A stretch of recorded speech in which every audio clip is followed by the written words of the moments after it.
ઇડલી તો આપણે અવારનવાર બનાવીએ છીએ, પણ ઘણીવાર એવું થાય છે ને કે ઇડલી બરાબર પોચી નથી થતી. વચ્ચેની બાજુથી થોડી હાર્ડ રહી જાય છે. એની અંદરનું જે ટેક્સચર છે એ બરાબર નથી થતું, આથો બરાબર નથી આવતો. તો જો તમને પણ આવા કોઈ પ્રશ્ન હોય તો આજનો વિડીયો તો ખાસ તમારા માટે છે.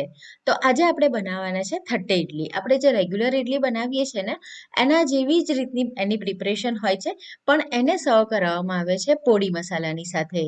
તમે રેસ્ટોરન્ટમાં જશો તો ઘી પોડી મસાલા ઇડલી કે પોડી ઇડલીના નામથી પણ એ ઓળખાય છે, જે ખાવામાં ખૂબ જ સરસ લાગે છે. હલો ફ્રેન્ડ્સ, હું છું હેતલ. કિચન ક્રાફ્ટમાં તમારા બધાનું ખૂબ ખૂબ સ્વાગત છે. તો ચલો આજની મજેદાર રેસીપી બનાવવાનું શરૂ કરીએ. મસાલા પોડી ઇડલી તૈયાર કરવા માટે સૌથી પહેલાં તો આપણે ઇડલીનું ખીર બનાવીશું. તો એના માટે કોઈ પણ વાટકી કપનું માપ સેટ કરી લો અને આ રીતના જે બોઇલ રાઈસ ઉકળી ચોખા આવે છે ઇડલી માટેના સ્પેશિયલ ચોખા આપણે એ લેવાના છે. તો 3 વાટકી આપણે ચોખા લઈશું અને ચોખા જ્યારે પણ તમે લો તો લેવલ કરીને લેવાના, એટલે કે ઉપર ટેકરો ન થવું જોઈએ, એક સરખું એનું લેવલ થવું જોઈએ. આ રીતનું લેવલ કરીને જ લેવાના છે.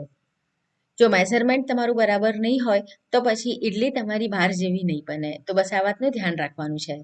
અને જે વાટકીથી આપણે ચોખા લઈએ એ જ વાટકીથી આપણે પછી આગળ અડદની દાળ પણ લેવાની છે.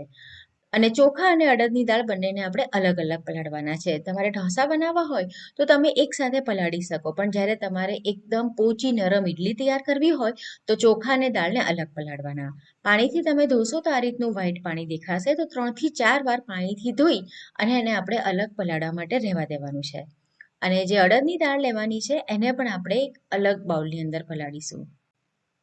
જે વાટકીથી ચોખા લીધા હતા એ જ વાટકીના માપથી આપણે અડદની દાળ લઈશું, પણ અડદની દાળ ટેકરો લેવાની છે, એટલે કે જે વાટકી હોય ને એની ઉપર આ રીતનો આમ કર્વ થાય એવી રીતની ટેકરો અડદની દાળ લઈશું. અને અડદની દાળને પણ આપણે ધોવાની છે. સાથે આપણે 1 ટીસ્પૂન મેથી દાણા એડ કરી દેવાના છે, એટલે એની અંદર આથો આવવાની જે પ્રોસેસ છે ને એ ઝડપથી થાય. હવે અડદની દાળને પણ આપણે ધોઈએ ત્યારે તમે જોયું હશે કે આ રીતનું વ્હાઈટ પાણી આવે છે. તો 3 થી 4 વાર તમારે એને ધોઈ લેવાની છે, જેથી એકદમ ટ્રાન્સપરન્ટ પાણી આવી જાય ત્યાં સુધી, એટલે તમારી ઇડલી એકદમ સરસ સફેદ બનશે. તો મેં એને એવી રીતે ધોઈ લીધું છે અને એને પણ આપણે પલાળીને રહેવા દઈશું. બંનેને આપણે 7 થી 8 કલાક માટે પલાળીને રહેવા દેવાના છે. હવે 7 થી 8 કલાક થઈ જશે તો દાળ આપણી અને ચોખા બંને એકદમ સરસ પલળી ગયા હશે. હવે જે પાણીમાં આપણે એને પલાળ્યા છે એ પાણીમાંથી આપણે ઉપયોગ નહીં કરીએ, એ પાણી નિતારી લેવાનું છે અને મિક્સર જારની અંદર એને અલગ જ પીસવાની છે. એનું કારણ તમને હું જણાવું છું. તમે બંને જો સાથે પીસો ને તો અડદની દાળને તમે ઝીણી નહીં પીસી શકો. અડદની દાળ તમે જેટલી ઝીણી પીસશો એટલે કે વાટશો એટલી સરસ તમારી પોચી નરમ ઇડલી બનશે. તો જરૂર મુજબનું પાણી નાખવાનું, પહેલાં પાણી નહીં નાખવાનું, થોડું એને ગ્રાઇન્ડ કરવાનું અને પછી જરૂર મુજબ પાણી નાખી એકદમ એની ફાઇન પેસ્ટ તૈયાર કરવાની છે. તમે જોઈ શકો છો કે એનું જે ટેક્સચર છે એ કેટલું સરસ છે. અને હવે આપણે ખાસ એક ટ્રીક અત્યારે અહીંયા કરવાની છે. તો અડદની દાળને વાટીએ પછી તરત જ એમાં ચોખા વાટીને મિક્સ નથી કરવાના. અડદની દાળનું જે ખીરું આપણે તૈયાર કર્યું અત્યારે એને આપણે ફેંટવાનું છે. તો લગભગ 5 થી 7 મિનિટ ફેંટવાનું, એટલે ખીરું છે ને એની અંદર હવા ભરાશે. તમે જુઓ એકદમ સરસ પહેલાં કરતાં એ ફ્લફી થઈ ગયું છે, એમાં હવા ભરાઈ ગઈ છે. ચેક કેવી રીતે કરીશું? તો થોડું ખીરું લેવાનું અને આ રીતે પાણીમાં એને ઉપર મૂકવાનું.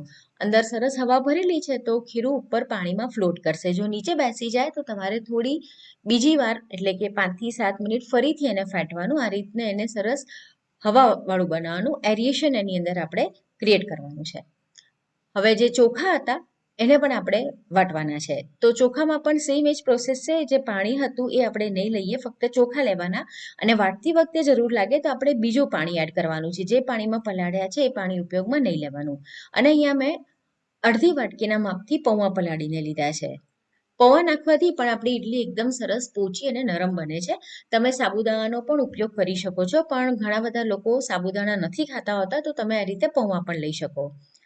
હવે પૌવા અને ચોખાને વાટી લેવાના અને જરૂર મુજબનું પાણી નાખવાનું. તો આ રીતની એની કન્સિસ્ટન્સી થશે. અને તમે જોઈ શકો છો કે ખીરું આપણું એકદમ સરસ સફેદ છે. એનું કારણ એ છે કે આપણે દાળ અને ચોખા પલાળ્યા તો એને 3 થી 4 વાર પાણીથી ધોઈ લીધા હતા.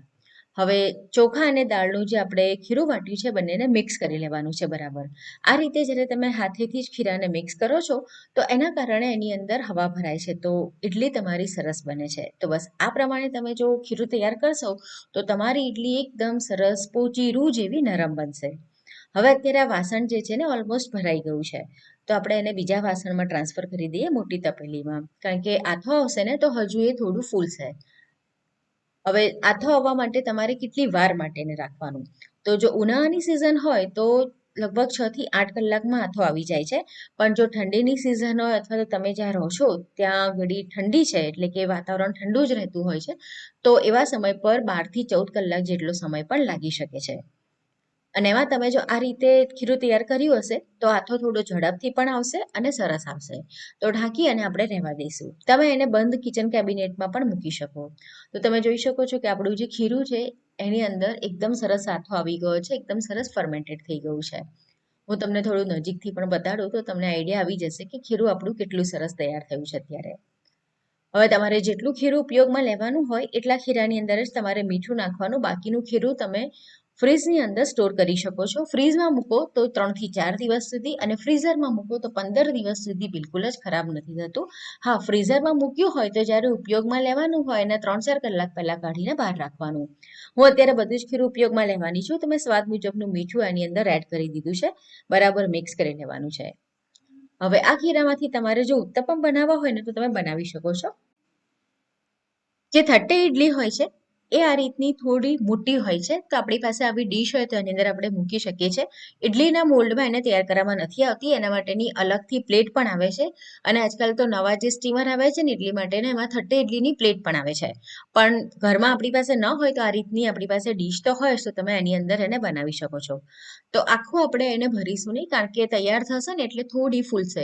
તો બહુ આખું એને નથી ભરવાનું, થોડી જગ્યા રહેવા દેવાની છે જેથી ઇડલીને ફૂલવા માટેની જગ્યા મળી રહે. આ રીતે ટેપ કરી લેવાનું છે.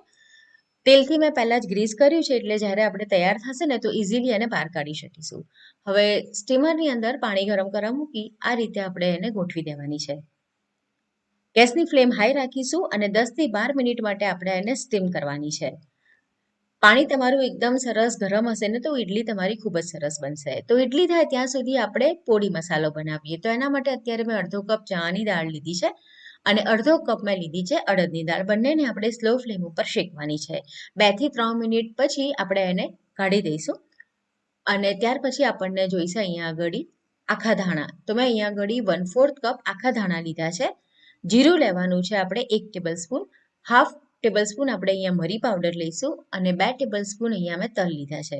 તો આ બધી જ વસ્તુઓને સ્લો ફ્લેમ પર શેકવાની છે. આ જે પોડી મસાલો છે એને મલગા પડી પાવડરના નામથી પણ ઓળખાય છે અને એ તમને આજકાલ તૈયાર પણ મળી જતો હોય છે.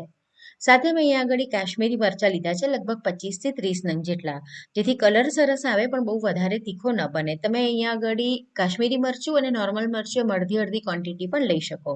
તો મરચાંને પણ આપણે થોડી વાર માટે શેકી લેવાના છે અને પ્લેટમાં એને કાઢી દઈશું. અને ત્યાર પછી સૌથી છેલ્લે આપણે અહીંયા આગળ થોડા લીમડાના પાન લઈશું અને એને પણ ડ્રાય રોસ્ટ કરી લઈશું. તમારી પાસે સૂકવેલો લીમડો હોય તો તમે લઈ શકો અને ના હોય તો જે તાજો લીમડો હોય ને એને થોડી વાર માટે તમારે પેનમાં શેકી દેવાનો એટલે એ થોડો કડક થઈ જશે. અને તમને ગમે તો તમે એની અંદર લસણ પણ એડ કરી શકો છો, 4 થી 5 કળી જેટલું. એને પણ તમારે લીમડાની સાથે થોડું શેકી લેવાનું. હવે બધી જ વસ્તુઓ ઠંડી થઈ ગઈ છે તો મિક્સર જારમાં એને આપણે ગ્રાઇન્ડ કરી લઈશું. અને ખટાશ માટે અહીંયા આગળ આપણે થોડી આમલી એડ કરવાની છે. સ્વાદ મુજબનું મીઠું પણ આની અંદર આપણે એડ કરી દેવાનું છે અને સાથે હિંગ એડ કરવાની છે. હિંગ એમાં ખાસ એડ કરવામાં આવે છે. 1/3 કપ અહીંયા ડેસિકેટેડ કોકોનટ લીધું છે અને મીઠું અહીંયા આગળ મેં 1 ટેબલ સ્પૂન લીધું છે. હવે બધી જ વસ્તુઓને આપણે ગ્રાઇન્ડ કરવાની છે. તો આ રીતનું એનું ટેક્સચર તૈયાર થશે. બહુ ફાઇન એનો પાવડર નથી બનાવવાનો, થોડું એ કરકરું રહેશે. તો આપણો પોડી મસાલા તૈયાર છે અને આપણી જે ઇડલી છે એ પણ સરસ સ્ટીમ થઈ ગઈ છે અત્યારે. તો મેં એને 12 થી 13 મિનિટ રહેવા દીધી હતી. જોઈને જ આઈડિયા આવી જાય અને તમે આ રીતે ચપ્પુથી પણ ચેક કરી શકો છો. પ્લેટ કાઢ્યા પછી થોડી વાર એને ઠંડી પડવા દેવાની છે, લગભગ 1 થી 2 મિનિટ. પછી ચપ્પુથી આ રીતે તમે એને બધી જ કિનારીએથી ડીશની સાથેથી અલગ કરી લેવાની છે. ઠંડી થઈ હશે ને તો ઇઝીલી તમે એને અનમોલ્ડ કરી શકશો. જો ગરમ ગરમ કરવા જશો ને તો બની શકે કે ઇડલી તમારી તૂટી જાય અથવા તો સાઈડમાંથી એનો ભૂકો પડે. તો ગરમા ગરમ ઇડલીને આપણે પોડી મસાલાની સાથે સર્વ કરવાની છે. પણ એની ઉપર પહેલા આપણે થોડું ઘી આ રીતે લગાવવાનું છે. ઘી અને મસાલાની સાથે આ ઇડલી ખાવામાં ખૂબ જ સરસ લાગે છે. એની સાથે જો ચટણી કે સાંભાર ના હોય ને તો પણ તમે એને ખાઈ શકો, એટલી સરસ લાગે છે. તો રેગ્યુલર ઇડલી તો તમે ઘણીવાર બનાવી હશે, પણ એકવાર આ થટ્ટે ઇડલી કે પોડી મસાલા ઇડલી ચોક્કસથી ટ્રાય કરો. રેસીપી કેવી લાગી કમેન્ટમાં ચોક્કસ જણાવો અને આવી નવી નવી રેસીપી જોવા માટે કિચન ક્રાફ્ટ ચેનલને સબસ્ક્રાઇબ ના કરી હોય તો જરૂરથી કરો. તો ફરીથી મળીએ નવી મજેદાર રેસીપીની સાથે.